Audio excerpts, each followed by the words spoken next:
Hai, welcome to Artocles.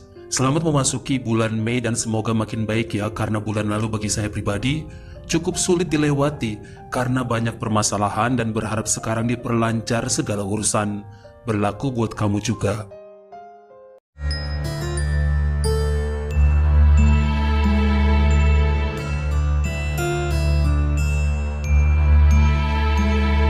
Wanita cantik ini bernama Lodiya Nahapetian, asal kota Yerevan, negara Armenia, yang lahir pada tahun 89 dan sangat diidolakan oleh kaum Adam pada masanya.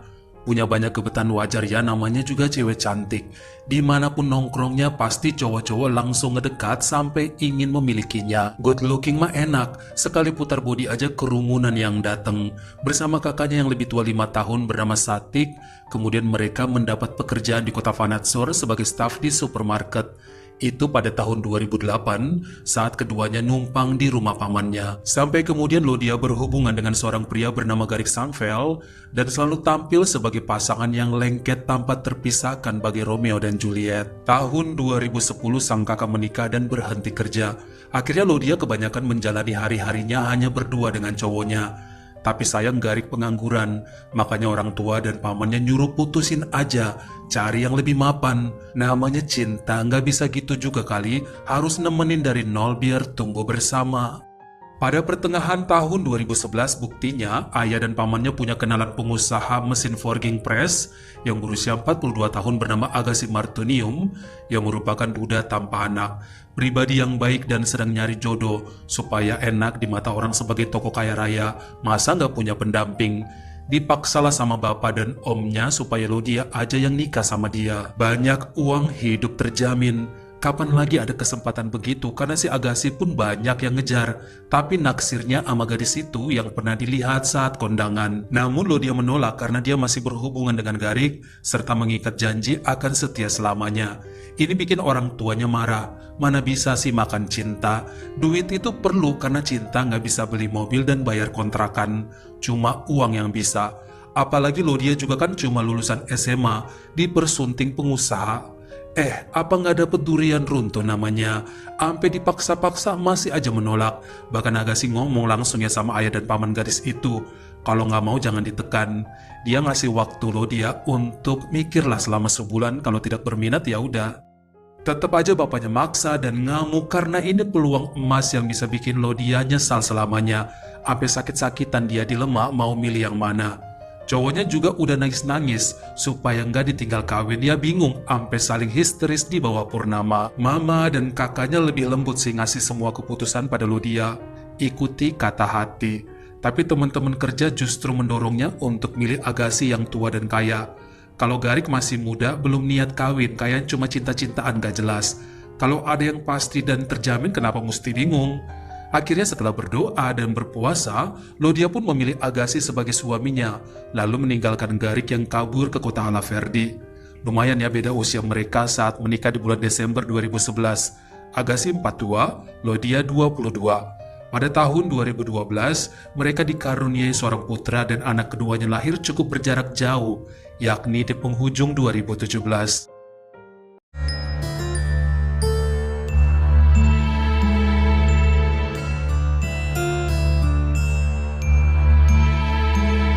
Hidup bergelimang harta memang sangat nikmat rasanya, terkhusus udah punya anak. Apapun yang diinginkan bisa terpenuhi. Semua kena ciprat juga, termasuk orang tua dan pamannya yang dibeliin rumah baru, mobil dan tanah perkebunan. Pokoknya enak banget lah semua karena pengorbanan Lodiya. Namun seringkali wanita ini curhat sama kakaknya bahwa Agassi tidak sebaik dan seromantis apa yang dilihat orang.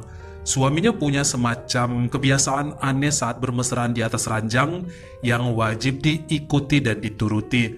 Bahkan beberapa kali jika istrinya nggak sanggup melayani dengan keanehan posisi senggama, pasti Agassi lebih memilih jajan di luaran yang tentu disetujui Lodiya karena terkadang dia tuh nggak sanggup. Bahkan sampai di usia 50 tahun, kebiasaan Agassi ini tidak berubah dan semakin aneh. Ya namanya istri gak ada pilihan ya, karena tugasnya emang memuaskan suami meskipun di luar akal sehat. Sampai pada bulan Maret 2019, Lodia makin dekat dengan seorang pemuda yang pernah bekerja jadi karyawan suaminya bernama Jono Cukasyan usia 22 untuk kemudian resign karena melanjutkan kuliahnya di kampus negeri Vanadzor. Jono pribadi yang asik, pintar bercanda dan sanggup bikin Lodia terkesan dengan kecerdasannya. Pemuda itu nampaknya sadar bahwa Lodia tidak bahagia dengan suaminya. Namun dia nggak berani juga macam-macam karena Agassi punya power. Pada bulan April 2019, justru perempuan itu makin gencar untuk ngajak Jono ketemu di luaran, sekedar untuk ngobrol dan curhat mengenai rumah tangganya yang hambar. Bahkan kemudian dengan nekat ngajakin pemuda tersebut bercinta sesuai dengan keinginannya. Kemesraan yang lembut dan pakai hati, penuh sentuhan hangat dan pakai perasaan. Pokoknya kepuasan yang gak pernah didapat Lodia dari suaminya. Namun belakangan Agassi curiga dengan permainan sang istri. Walaupun dia gak tahu Lodia berhubungan dengan siapa, tapi diancam-ancam bahwa keluarganya akan menanggung akibat jika Lodia masih suka keluyuran sampai pagi atau keluar masuk hotel tanpa dirinya. Banyak loh yang ngadu sama Agassi, jadi hati-hati aja. Jangan main api kalau gak mau terbakar, karena akibatnya dipastikan bakal bikin merana. Bulan Juni 2019, Lodia curhat lagi pada kakaknya tentang keinginan untuk bercerai.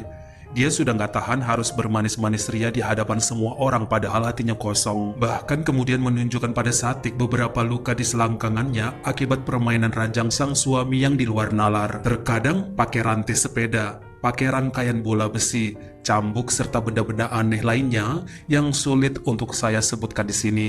Sang kakak juga bingung soalnya dia nggak mau ikut campur. Sementara apa yang dilakukan Agassi udah kelewat batas. Pernah dilapor polisi pun malah diketawain karena urusan pribadi.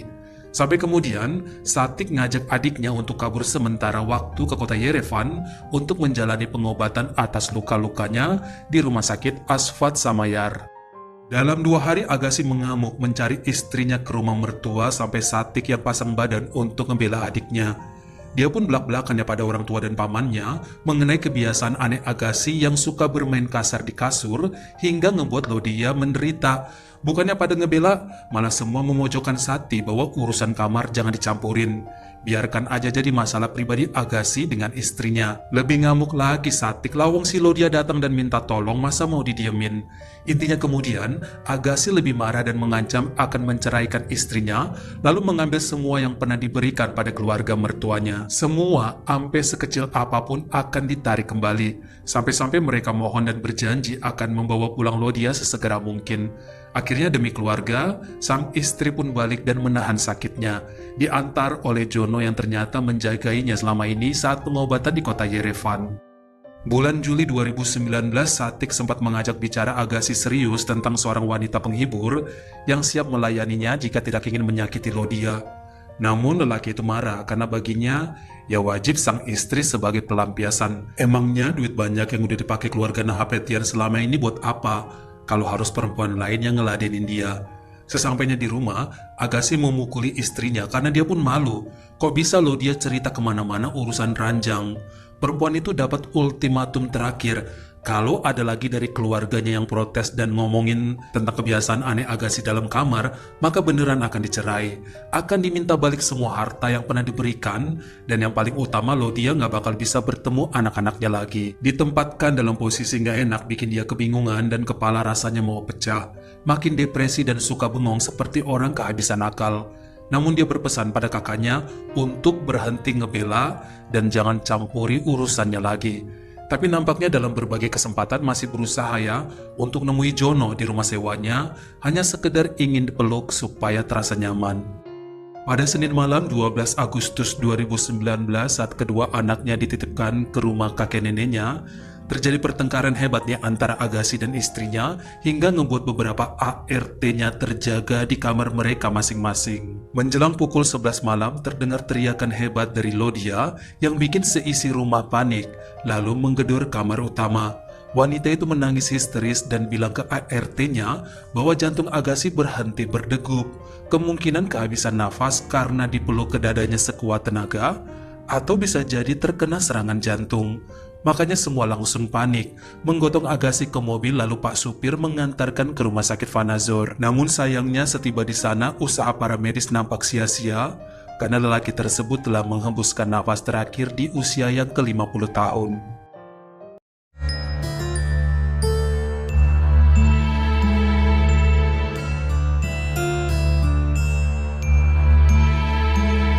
Berbagai spekulasi muncul dalam masyarakat, terkhusus pihak keluarga Agassi yang tidak percaya bahwa lelaki itu kehabisan nafas karena terlalu bernafsu pada istrinya sampai kebekap di dada dan kekurangan oksigen. Apalagi kemudian pihak dokter di rumah sakit yang menangani Agassi bilang ada zat berbahaya semacam racun dalam sistem tubuhnya. Namun Lodia mengatakan bahwa itu bisa aja obat kuat yang dikonsumsi suaminya, karena Agassi emang selalu minum tablet perangsang supaya bisa tahan lama dan lebih perkasa.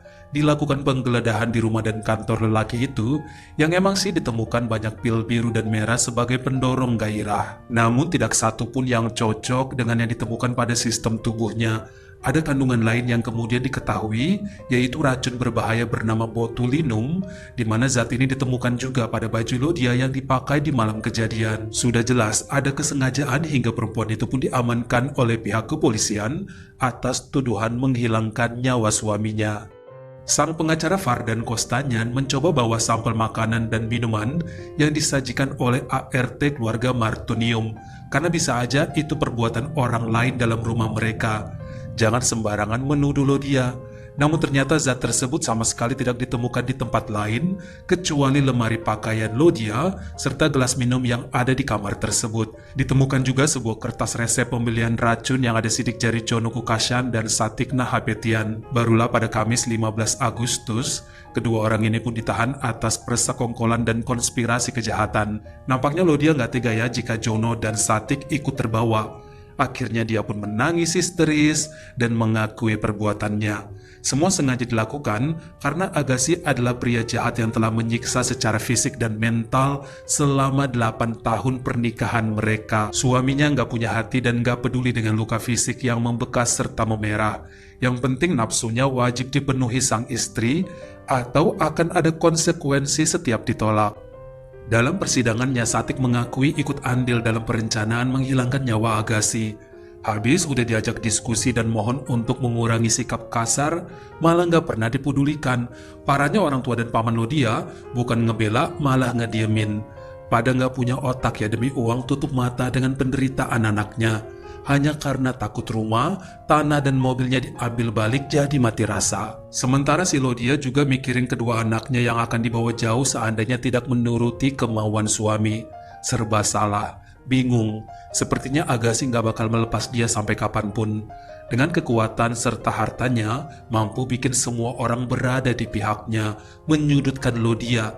Jangan tanya kenapa lebih nyaman berada dalam pelukan Jono yang meski berusia muda, namun berpikiran matang serta memberi ketenangan. Pemuda itu juga ngaku dia ikut dalam perencanaan menghabisi Agassi, menghubungi kawannya yang menyediakan racun botulinum untuk melenyapkan suami Lodia. Namun semuanya tutup mulut mengenai pihak-pihak mana aja yang ngasih zat itu karena ingin bertanggung jawab sendiri.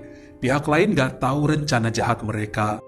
Pada hasil keputusannya per hari Senin 27 Januari 2020, akhirnya hakim di Pengadilan Tinggi Provinsi Lori, Armenia menyatakan bahwa Lodia, Satik dan Jono bersalah atas konspirasi menghabisi Agassi Martunium serta kejahatan dengan zat berbahaya.